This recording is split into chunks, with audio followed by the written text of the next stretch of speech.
Right. All right, so let's get started.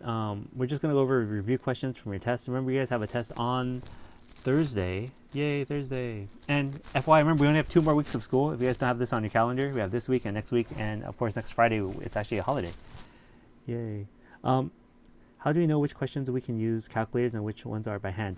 So you can use calculators when you the way one way you know is that if the answer is in a decimal, right? If they ask you they don't tell you give me an exact answer, that means you're probably going to be using a calculator. If they say give me an exact answer, like leaving a radical, that's probably going to be by hand. But for the most part, since we are online, I'm not going to make a judgment call on that. What I mean is, if the question says write an exact answer and you could do that with a calculator, great, that's fine. But you still have to show work by setting up the problem. You still have to show work by setting up the problem. That means if you have to take the derivative, like for distance formula, you have to take, the length of a curve, you have to take the derivative first by hand to get that y prime value. And then you can plug that into your integral. And you would write that integral out. Let's see if any of the questions here that we have today require that right now. Let's do the question number 2 first. Okay, the car accelerates. Okay, so I had a question on this. Someone did email me about this question, and I thought this was a pretty easy problem. But then you misread it and you're not paying attention. And so here is the problem with this problem. And the trick was in the wording. What I mean is that we go from miles per hour per second. That looks like miles per hour per second, which is our problem because they give us this in seconds. And that kills it. Okay, so we're going to have to change this here into a second problem. So miles per hour per second. So sorry, miles per second. So we're going to have to convert this later to miles per second. All right, that's going to be something we're going to do a little later. So let's first go ahead and say what we need. So the question is, we're given accelerations. We know a of t, acceleration is 1.5 plus 3 square root of t. And that's our acceleration. And how far does the car travel? When I'm thinking about the distance equation is the integral from a to b of v of t dt, right? That's our idea, is we're trying to figure out what the distance that the car traveled. And that is just the integral of velocity. Okay, so to get from there to there, we're going to go ahead and just take the integral of a of t. 1.5 plus 3 square root of t and dt. So this one probably wasn't very hard. And hopefully I'm using as a basic understanding as possible. We know the distance is using the integral of velocity. Great, we don't have velocity, we have acceleration. They even use the word acceleration, right? Accelerates. So to get from acceleration back to velocity, we have to take the integral. And then we're also going to do one more thing. I'm going to write plus v at 0, meaning what is the initial velocity at 0? So the initial velocity at 0 here, since we sit at rest, v at 0 is 0. That means we are starting off with a car sitting there doing nothing. If our car was already traveling at a velocity, we could then add that initial velocity onto our problem. Okay, so let's go ahead and take the integral here. This is going to be 1.5t plus, change this to 1/2, right? So it's 3 to the t, 3 over 2 over 3 over 2. Okay. And then we can add our initial plus c here, right? It's going to be 0. Rewrite this as 1.5 t. I'm going to multiply this by the reciprocal. So it'll be plus 6 over, whoops. Wait, why is it 1.5 t? When I took the integral. Oh, okay, thank you. So 3 times reciprocal of 3 over 2 is 2 over 3. Like this is just a 2, that's why that's just going to be 2. T 3 over 2. Okay, and that's my velocity equation. Now the problem with this is that this is in miles per hour now. And we don't want miles per hour, we want miles per second. So we're gonna have to convert this miles per hour to a second problem.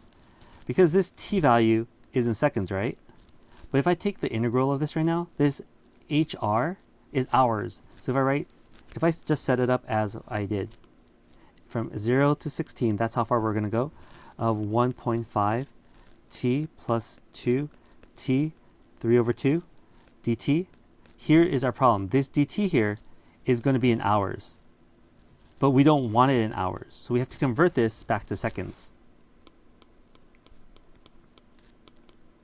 So what we do here is we ask ourselves, how do I convert something from hours back to seconds? So let's write this again, miles per hour, real quick. And how can I make this into miles per second, right? Because that's the value I want to multiply by, seconds. And then we go back through our biology and chemistry where we say, hey, 1 hour is 60 minutes, right? Make this even skinnier. 1 minute is 60 seconds. So the conversion is, this actually equals to 1 over 3600, right? And then miles per second. So we have to do the conversions here. So you're right, divide by 3600. So your answer here is just 1 over 3600. Okay, because that's the constant that goes in the front. And then we're at dt. And we're good to go again. Now from this answer, this is just a calculated answer. So on the test, if you just write this and plug it into the calculator, you're good to go.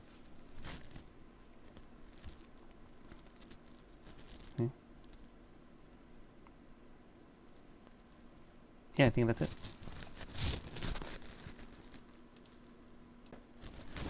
1.5x plus 2t, 2x, exponent 3 over 2. Close that up, don't need to close it. And yep, I think that's it. That looks about right. So again, what are we doing here? We are taking the integral of velocity, which gives us distance, and the 1 over 36 converts the miles per hour to miles per second. To make this work, the answer is, come on, 2.80. 2.80. Okay, let's go ahead and take back control over here.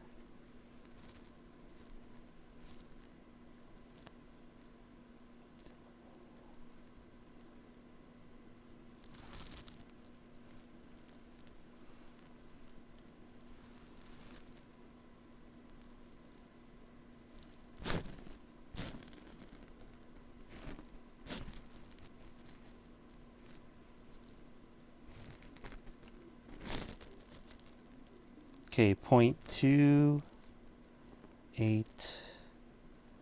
Yep, our answer here, 0.281. Okay. So again, going back to how to find distance. To find distance, our main formula is, and that's the big deal right here. How far does a car go? The main formula for distance for us is the integral from from A to B. And we take the derivative of velocity, and that gives our distance. Okay, you could actually have taken the integral of velocity and got our s of t, and plugged in s of t at s of 16, and that would also give you the same answer. But why? Okay. Anyone have any questions on this problem in particular?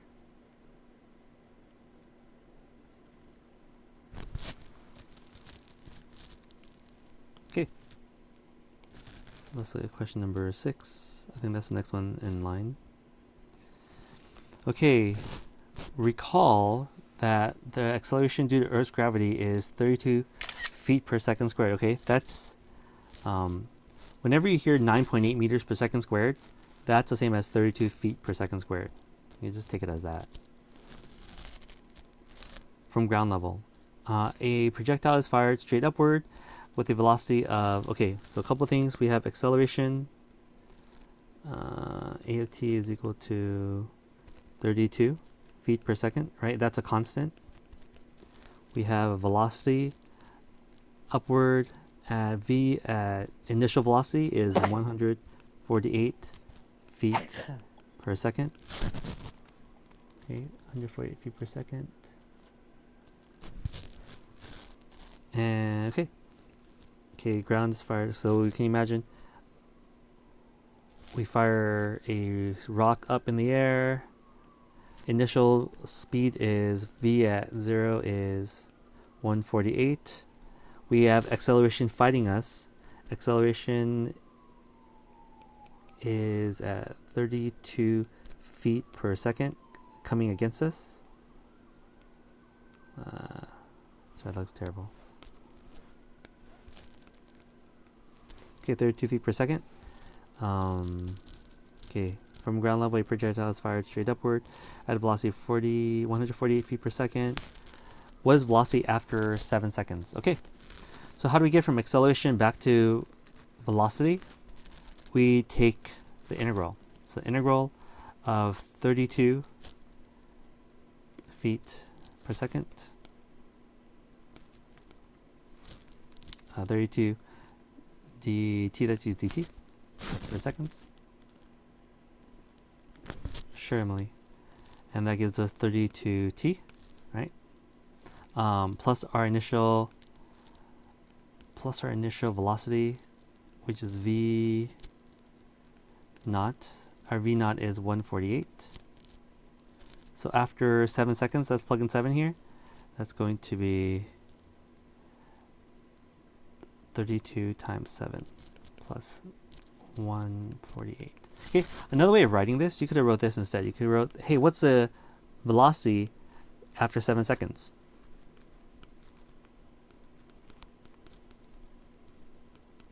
Okay, you could have done this. And this is the same thing as writing that. Okay, because we're going to add up all the acceleration for 7 seconds. Okay, 7 times 30 is 210, 210, 224, right? Plus 148 is 36372.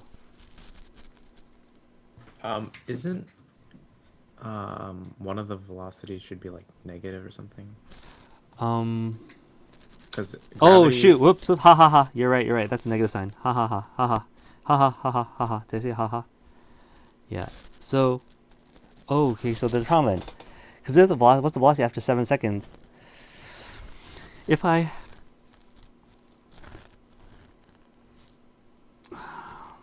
okay, so yeah, I was gonna write the negative, and I always forgot that. So eventually, this is actually gonna zero out.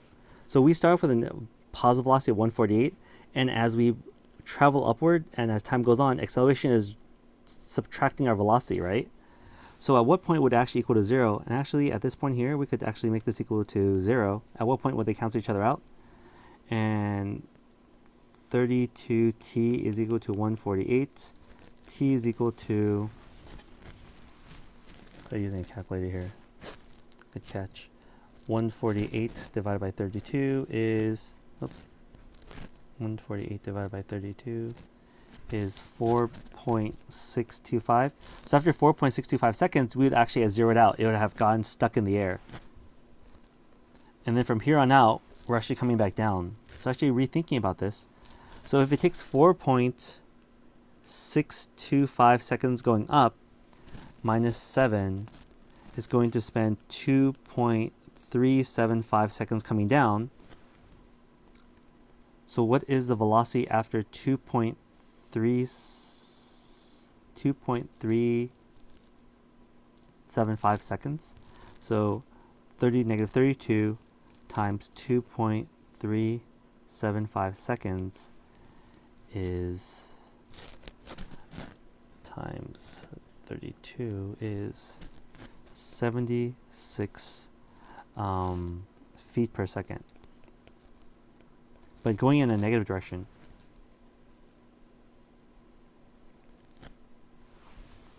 So let's see how this fits into our scheme. Let me save this for now.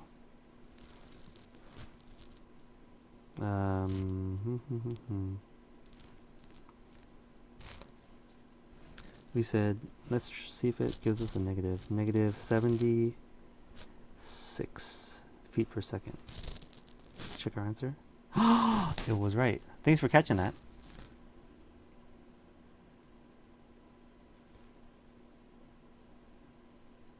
Okay. So just to reiterate what we did there. Oh, what's in my files? The problem is that the ball is launched, and if you wait long enough, right? If you wait long enough, the ball's going to go up and come back down. And it turns out that there was enough time in the air that the acceleration took away all its initial velocity. So then after 4.625 seconds, right, that canceled out to 0, and the ball is now weightless in the air for a moment. It goes up, 4.625 seconds, after it has come down. And we talked about velocity, it has to have a direction, and that's why it's positive or negative. Either I'm going forward or backwards. So for velocity, we're going to spend the rest of the, 2.375 seconds coming back down. And we have our velocity equation. Our velocity equation was our negative 32t. Right? That's what our velocity was. Okay? And so we just plugged that in there, and it gave us how, at what speed we were at coming down after 2.3 seconds coming back down.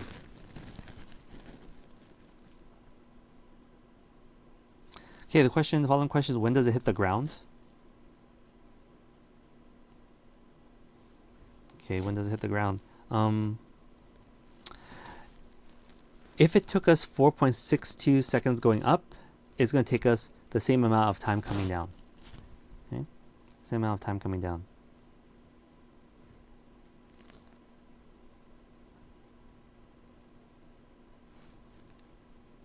When it hits the ground, what's the net distance? Okay, that's a different question. So let's go back and take a look at the problem again. Wait, how'd you get the 4.625? So what I did here was I said, for this equation here, this is the idea of velocity. And I said, at what point would this actually equal to 0? Meaning, how long would it take me for my acceleration to rob me of my initial velocity so that the speed is now 0? So the velocity is now 0. And it turned out it took 4.625 seconds for that to happen. So this is our velocity equation, really, right, from start. So from start, I start off with a speed of 148, and this acceleration right here, when I take the integral, comes out to this velocity equation. Now, after so much time, this number will equal to this number in a negative way, meaning my velocity would zero out to 0.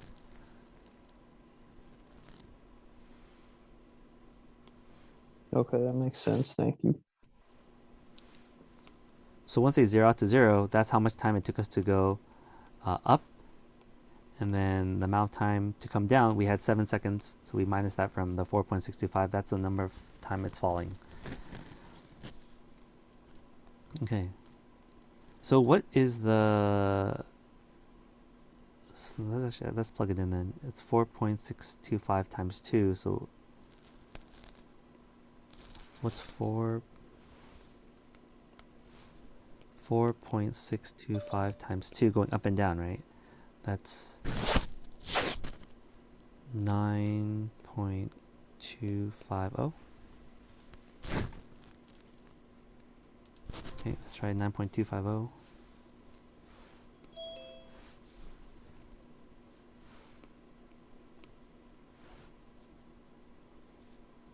Nine 0.250. Fantastic, thank you. Why Now did you was multiply it by 2?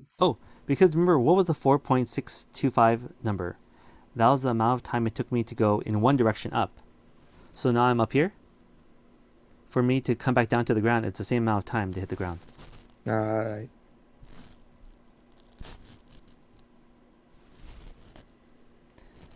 And when does when it hits the ground, what is the net distance? So what is the distance?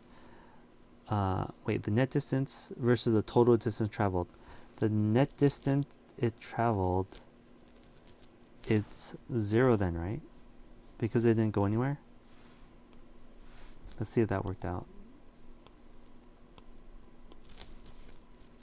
Oh, why is it all of a sudden Chinese? Come on, let's go.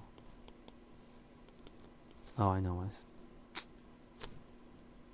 Oh, I don't know why. Uh-oh. I'm going to end up hitting a bunch of zeros.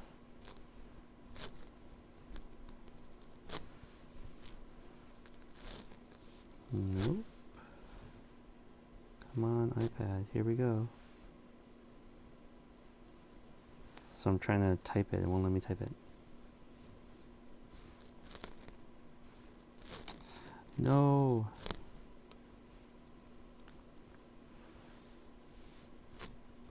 If I don't answer this, it's going to make me answer all the questions over again. Oh my gosh, I think I'm dead.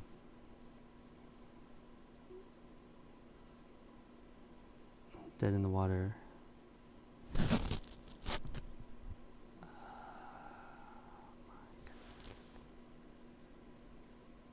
Impatient reload.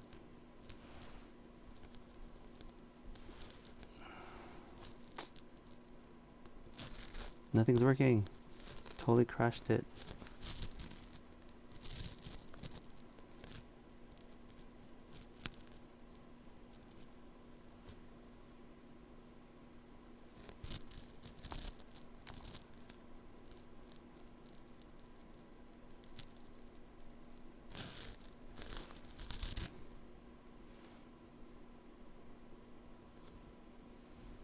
Darn it, after 5 seconds now? Shoot. No, that's how we solve it. Yes, yes, yes, yes, yes. Oh, this is gonna make me do all the steps. Turn it. Hush. Okay. Oh, now I Hey, only Mr. give 2 Ko. seconds. There's no video under homework number 12, the area under the curve. I'm looking back at the videos just to There have should have them. been. So I guess I didn't upload it. Let me go take a look and remind myself to double check. Homework number 12, right? Yeah. Okay, I'll take a look to see if I have something on YouTube. Alright, thank you.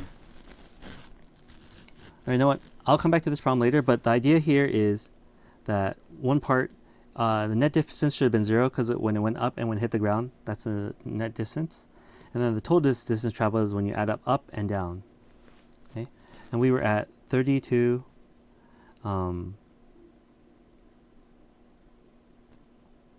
Sorry, we said it was going to be negative 32 feet per second. We took the integral of that. We end up with negative 32t.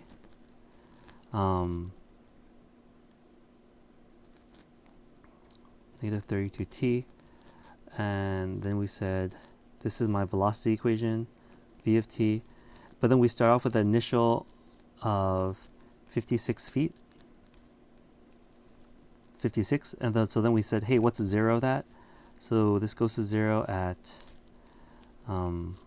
negative 32 t plus 56 equals 0. So that's 56 equals to 32 t. Divide the 32, that gives us a decimal number of 56 divided by 32 is 1.75 t. That's the amount of time it takes me to go up. Okay, 1.75. After 2 seconds and a 0.25 coming down for this problem specifically. Now, if I go ahead and I just take my velocity equation, just this part right here, let me think. I'm trying to think what else I can do.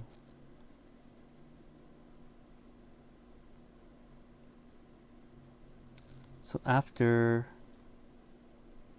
want to take this equation here and find out what is the integral between 0 and 1.75.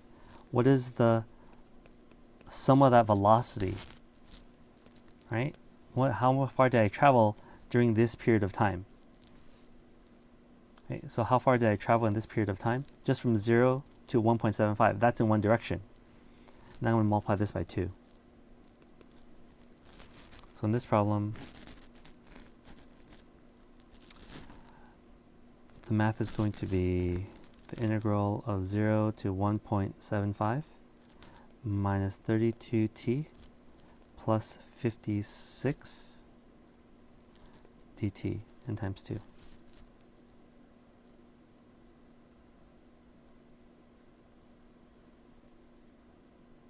Okay. All right, so now it's calculator time.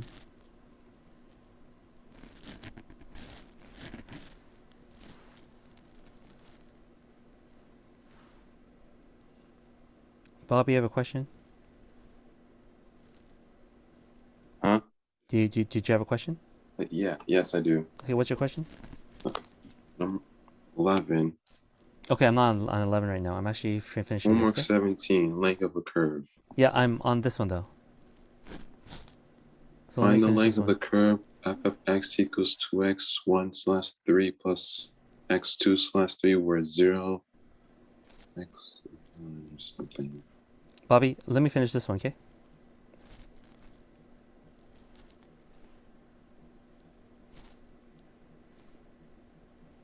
(1.75) and then negative 32t plus 56 and x. Okay. So it gave me 98. So this guy traveled 98 feet within that interval. When you have a chance, can you go back to the work, please? Yep.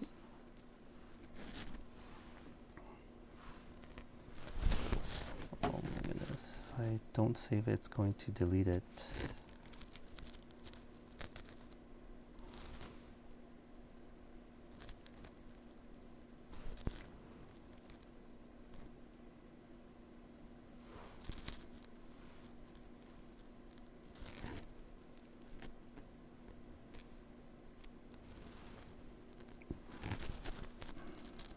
Nope, that wasn't it. Nope. Oh no, where'd you go? Maybe in photos?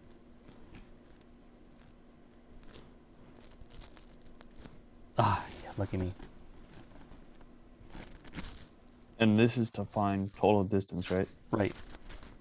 And the way I did it is I went back to my basic equation for distance, and that's just the integral of velocity. Wait, is this the net distance or total distance? This is our total distance. What the was net the dis- net distance? It would have been 0, because if the ball goes up and down Oh, after it hits the 0. ground, it wouldn't have gone anywhere. So that's like displacement, right? Yeah. Okay.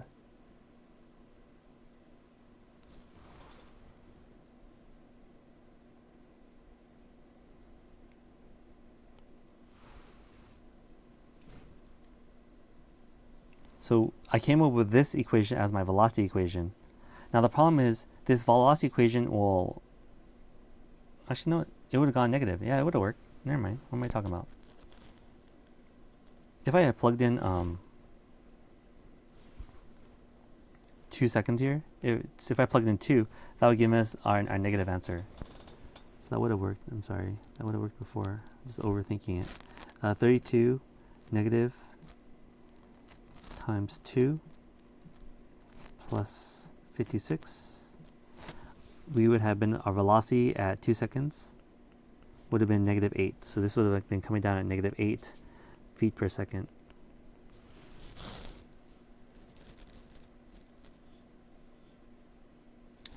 Questions will be dropped. Questions will be dropped. Okay. Okay, let's see. Let's do 9, 10. Let's move on.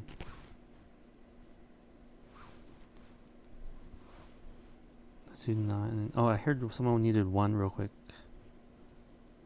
Let's do 1 really quick. Okay, the velocity of in meters per second of a particle is moving along the x-axis, okay? So this is just going in one direction. V of t is equal to e cosine t sine of t. Okay, that's the weirdest function in the world. And t is between 0 and pi. Find the particle's displacement for the given time interval. Okay, so what's displacement? Displacement is just integral of velocity. Okay. So the displacement is from 0 to pi dt. So you're just going to plug that into the problem. That's and then the second part is what is the final position at the end of the given time interval. Okay, and then so this is our displacement, and then if you want the actual position, we're going to take this displacement and we're going to add our s of 0, our initial position, to it. Okay, so let's go ahead and this is just calculator work. When you plug that in a calculator, that'll give you an answer.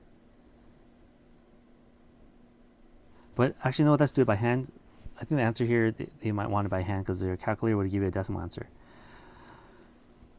So to plug that in, it's an integral of 0 pi e cosine t sine t dt. And this looks kind of crazy, but this is just a u substitution problem, right? Where u is equal to cosine.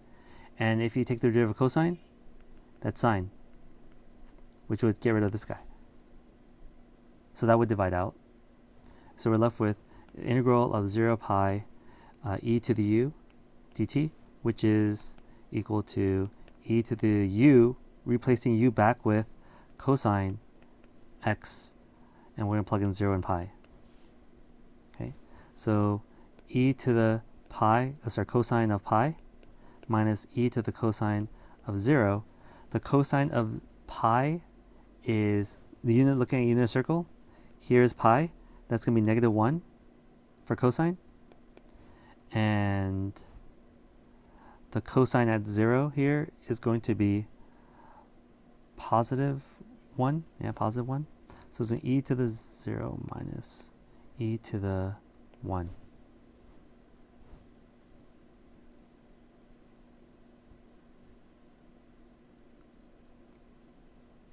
Cosine is positive. Let me think. Let me make sure I get this right in my brain. Whoops. Did I make a mistake here? Cosine of pi is -1. Cosine. Oh, whoops. I made a mistake here, folks. What's the derivative of cosine? That's a negative, right? Negative sign. Negative sign. And that's why I need to throw a negative in the front. Darn it. This full here. This full here. Negative. And that's why this becomes plus e minus 1 over e. Okay, that looks like our answer is D so far. And that's because I messed up, because when I took the derivative of cosine, I thought that would just cancel out, but I forgot the negative sign.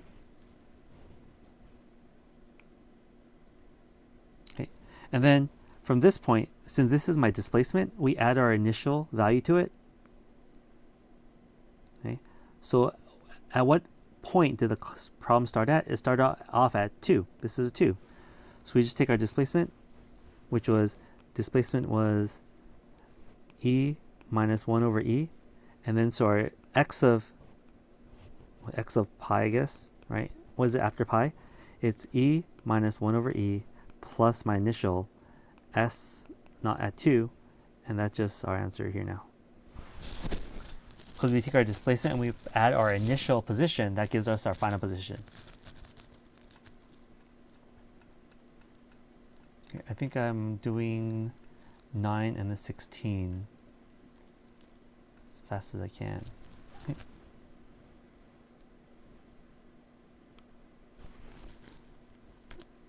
Alright, this stuff is being recorded so you guys can come back and watch it again later.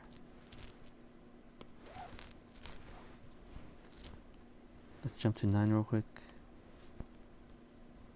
Okay, people are enjoying a particular line at an amusement park ride at a rate of r, and r is given by the graph in people per hour given by the graph shown on the right. There are 300 people waiting in line exactly at noon. If the ride takes 1,100 people per hour, how many people are waiting in the line at 5 p.m.? Okay, so let's find out how many people are in line, and we're going to add up all these values here. Because the idea is here is, okay, this is the rate, right? Rate, and the rate is people per hour. People per hour. The x value here, our t value, is our hour. So here's the hint. What is people per hour? Well, let me write that a different way so you guys can obviously see it. People per hour times hour. Right? If I multiply this times this, people per hour times hour, doesn't that give you just people? So the idea is if I find the area of this graph, that tells me the number of people in line. It'll add up all the number of people in line. So let's go ahead and find out the area underneath that curve.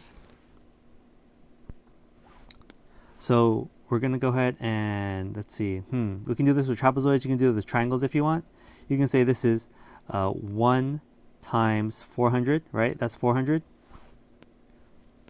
So you can say this is 400, 400, 400, 400. You can do whatever way you want to do some geometry. And then you can do a bunch of triangles afterwards. Or you can do trapezoids. Right? You can just do trapezoids. These are all trapezoids here. Oops. Let me show you the trapezoids, the way you could draw trapezoids. You can break this into trapezoids. That's a trapezoid. This is a trapezoid. This is another trapezoid. And this is another trapezoid, right? You can count 4 trapezoids. That's fine. So whichever way you want to do it. I think I'm just going to do a bunch of trapezoids. So the trapezoid equation is 1/2 base 1/2 height, base 1 plus base 2, right? So we'll just work our way through using trapezoids. So it's 1/2 1 from 0 to 1 o'clock, and the height is 1600 plus 800. Okay, that's my first trapezoid. My second trapezoid is 1/2 2. See, that's 2. And we're adding 800 plus 1600. Okay, easy peasy. Our next trapezoid is going to be 1/2 from 3 to 4. No, sorry, 3 to 4, that's 1. And we're adding again, same numbers, 800, in this case 1600 first. 1600 plus 800. And the last one is 1/2 1, and then 1600, so 800, I'm sorry, plus 1600. Now, so hopefully you guys will notice this, that this trapezoid here, and this trapezoid are actually all the same trapezoids. So if I can find one of them, I can just repeat that number over again. So 16 plus 8 is 32. Wait, no, sorry, it's 24. And then half of 24 is 12. That's 1,200 people for each of these trapezoids here. That's 1,200, 1,200, 1,200. Okay. This one here, this is again 24, but these guys cancel out. That's 2,400. This guy's 2,400. Okay. 2,400. Half base times height. That looks right, right? Okay, we have a total of 12, 24, 12, 12, 36, 48, 40, 60, 1, 2, 3, 4, 5. Yeah, so we have 60, so 6,000 people in line, okay? So plus 2,400 plus 1,200 plus 1,200 equals to 6,000 people. Okay, great. We know how many people have queued up in this whole line. Plus the initial, we had 300 people already waiting in line. So the total people in line, let's call it P at 5. Okay, P of 5 is equal to our 600 that lined up plus the initial 300 in line. That's 6,300 people in line. Okay. What is the capacity of the ride? The capacity of the ride says, hey, we can take 1,100 people per hour. Fine. So working from 12 o'clock to 5 o'clock, that's 5 hours. So 1,100 times 5 hours gives us 5,500 people that have ridden the ride. So we have 6,300 that are waiting, and 5,500 that rode the ride by 5 p.m. So we have 6,000 300 minus 5500.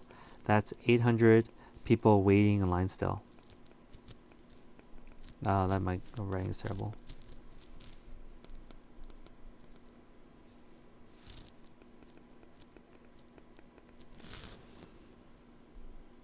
Okay. That's how we do number... What is this? Number 9. Okay. 800 people waiting in line.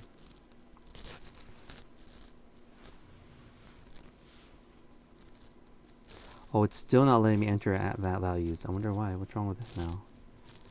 Alright, moving on. Okay, I was asked to also do 16. Let's see. Let's do 13, then 16. Oh, wait, do we have to do 10? Okay, let's do 10. 10 is 10. Okay, 10 is 10. Okay, find the total area of the shaded region. So for this problem, the shaded region is bounded by 2 equations. The top equation is y is equal to 4. The bottom equation is 4 sine squared x. Okay, so we just go upper minus lower.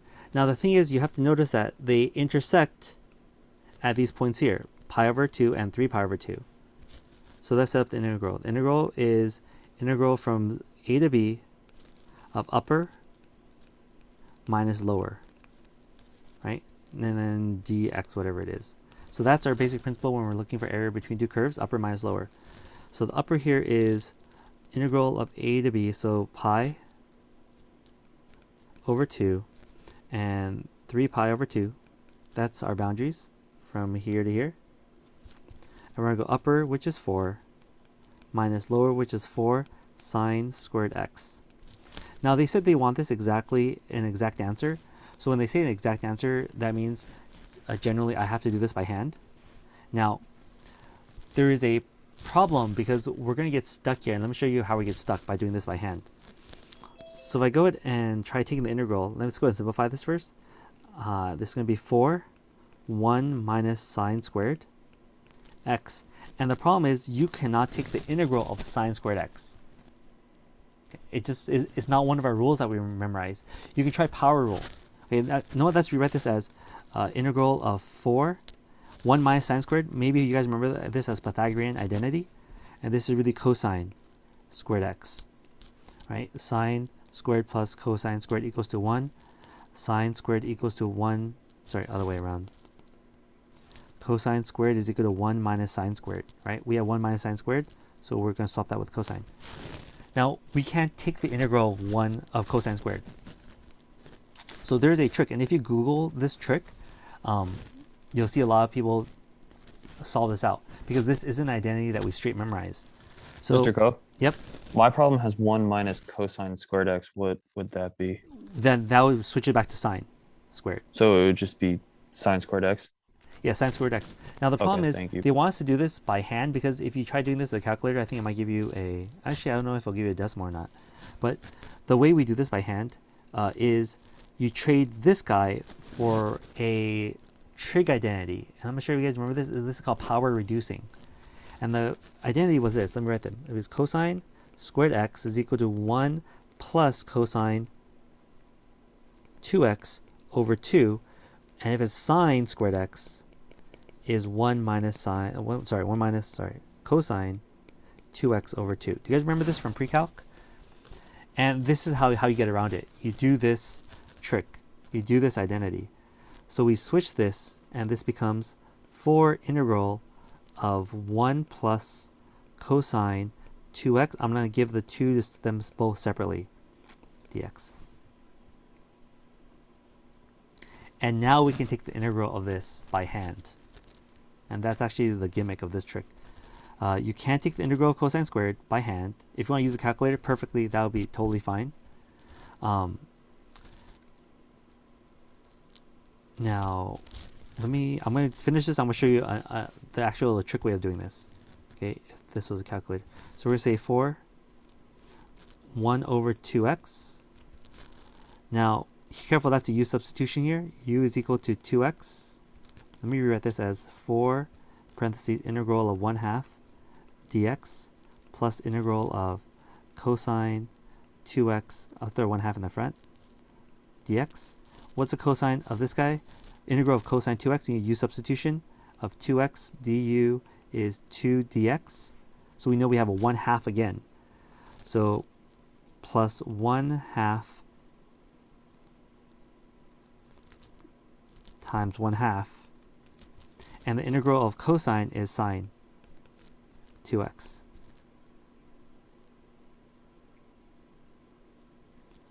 Let's see if we did that right.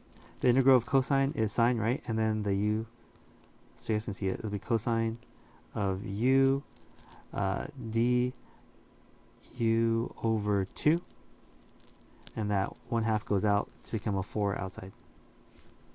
And we're going to plug in afterwards, we're going to plug in our pi over 2 to 3 pi over 2. Why are we doing a bunch of 1/2s? We're doing a bunch of 1/2s because this identity here switched it to a 1 plus cosine over 2. And instead of writing that as one fraction, you could have wrote that out in the front as 1/2 in the front. You could have done that also. That probably would have been smarter. But I just left it as 1/2. And the integral of 1/2 is x. And the integral of cosine of 2x 1/2, there's a 1/2 on the outside. Oh, you And- did the whole thing by hand. Yeah, by hand, yeah. And the u substitution would give me a 1/2 in the front. So I could plug this into a calculator. Yeah, but the problem is that's going to give you a decimal answer, I think. Oh, and it says it needs pi. Yeah. So if I multiply this by 4, everyone by 4, that we're left, oh sorry, yeah, we can multiply by 4. We're left with x, 2x plus sine of 2x, and we're going to plug in 3 pi over 2 and pi over 2. Okay, now here's our issue, just to help you guys out. If I plug in 3 pi over 2, it's going to be 2 times 3 pi over 2 plus sine of 2 3 pi over 2 minus 2 pi over 2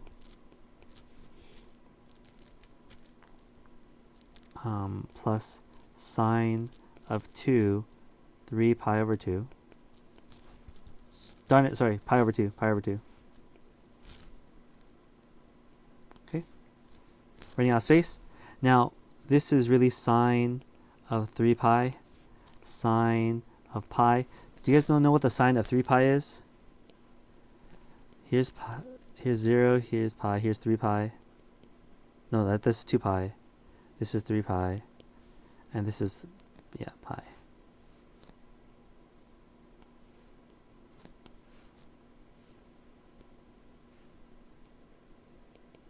The sine is 0. So that's going to be 0 and 0.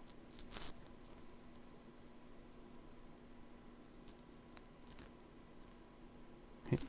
So we're left with, those go away. Sure, those go away. We're left with 3 pi minus pi is 2 pi.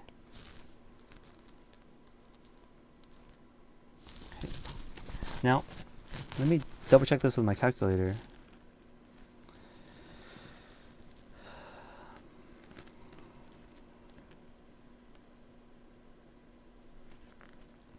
Let me go to Zoom. Oh my gosh, we're running out of time. Let me finish this problem.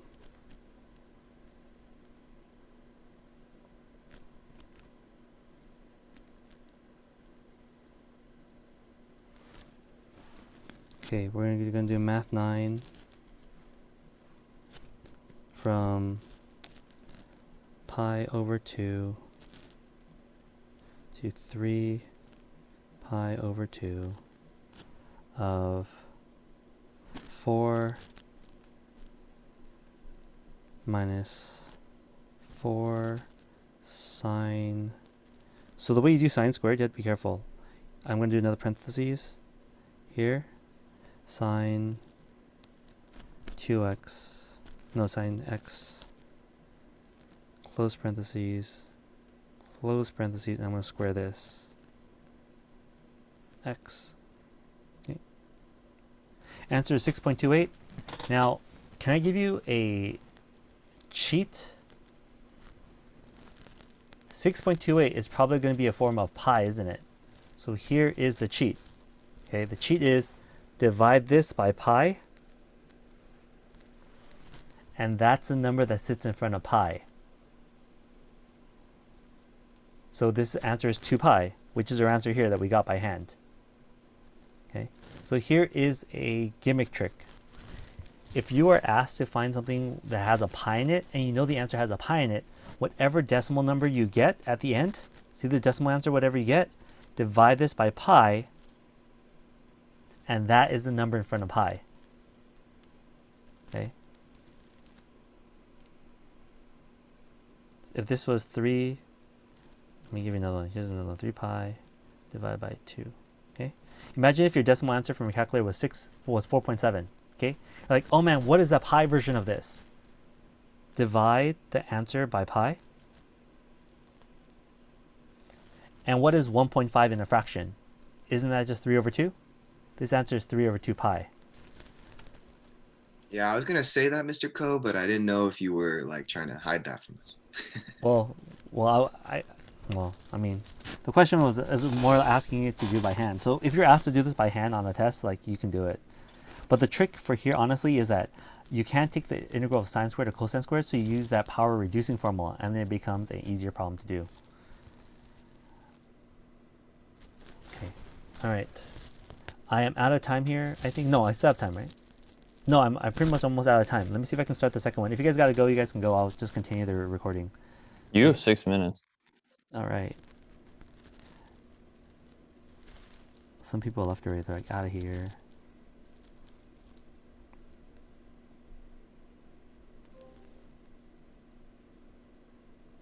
Okay, I had question 16, I think, was next. Right.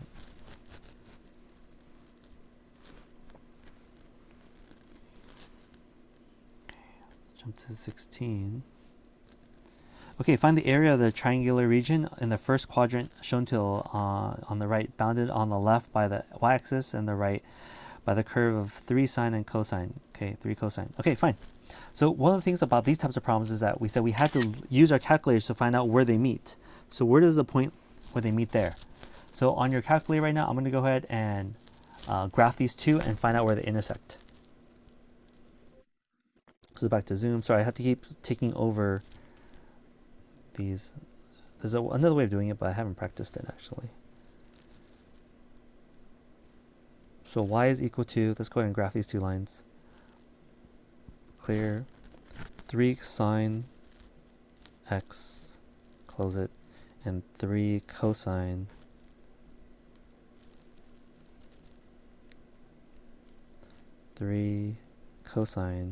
x. You guys probably know where they intersect already. It's at pi over 4, but let's go ahead and pretend we don't.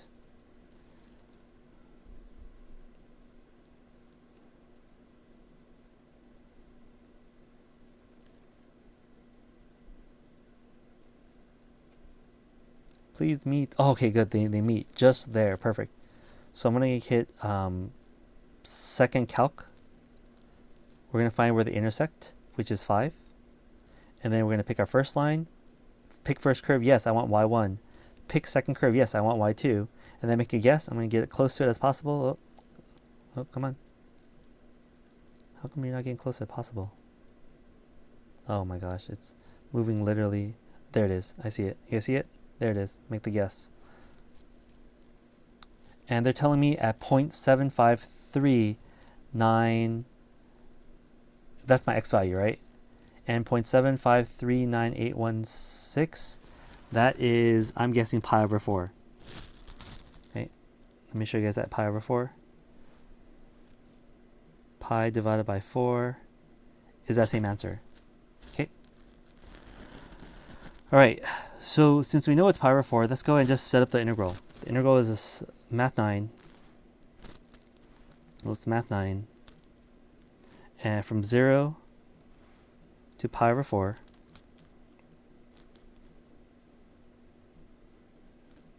And we're going to go upper minus lower. The upper equation is our cosine equation. So 3 cosine of x, close it, minus 3 sine of x. dx. 3 cosine minus 3 sine. Hit enter. And that is the area of my first region. You wrote plus 3 sine. Oh my goodness. That's why it would be a crazy answer. And I got that wrong. Thanks for catching that. Oops, I used the wrong minus sign now. And 1.2426. Use a radical as needed. Oh my goodness, they want the real answer? Okay, so let's go back. Let's take it over again. So that probably is like radical 3 or something, right?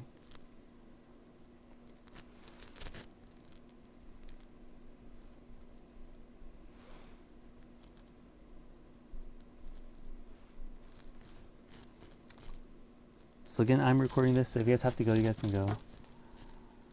But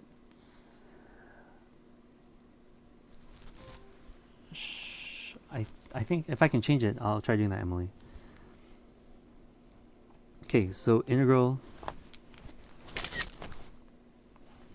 from 0 to pi over 4 of 3 cosine x minus 3 sine x dx. Just do this by hand.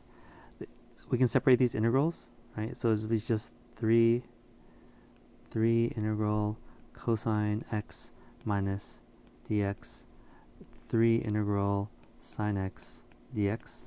Integral of cosine, we know it's going to be sine, so 3 sine x minus 3 negative cosine of x, because the integral of sine is negative cosine of x. I'm going to plug in 0 to pi over 4. So this becomes 3 sine x plus 3 cosine x. And then we're going to plug in pi over 4 and 0. So sine of pi over 4, let's write over here, 3 sine pi over 4 plus 3 cosine of 0 minus 3 sine, oh darn it, I'm sorry, that's pi over 4. 3 sine of 0 plus 3 cosine of 0. Okay, sorry, top minus bottom. And then the sine of pi over 4, 1 square root of 2. It's 3 square root of 2 over 2 plus the cosine of pi over 4, same thing as square root of 2 over 2, minus the sine of 0. Here is my 0 triangle, 0, 1, 1. Sine of 0 is 0. And the cosine of 0 is 1.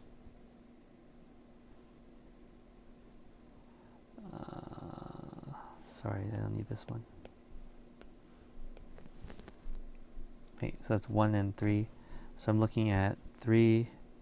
So 6 square root of 2 over 2 becomes 3 square root of 2. Okay, so it's 3 square root of 2 minus 3. Okay, let me check that on my calculator. Is that the same answer we got before? 3 square root of 2 minus 3 is the same answer we got before. Yep, this is it.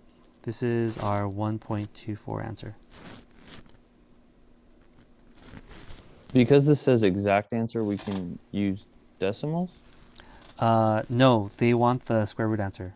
Okay. Because the decimal answer is just an approximation of the square root. Square root answers are what we call irrational, so there's never an ending. It's like pi, it just keeps on going forever.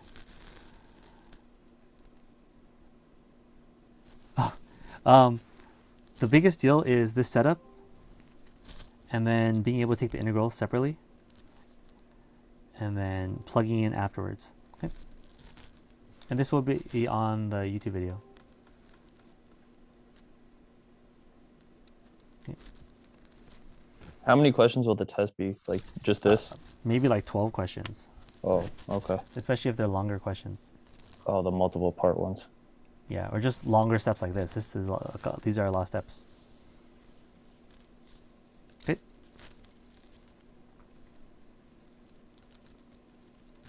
Thank you, Mr. Cole. Sure. Shri, do you have a specific question where you got lost?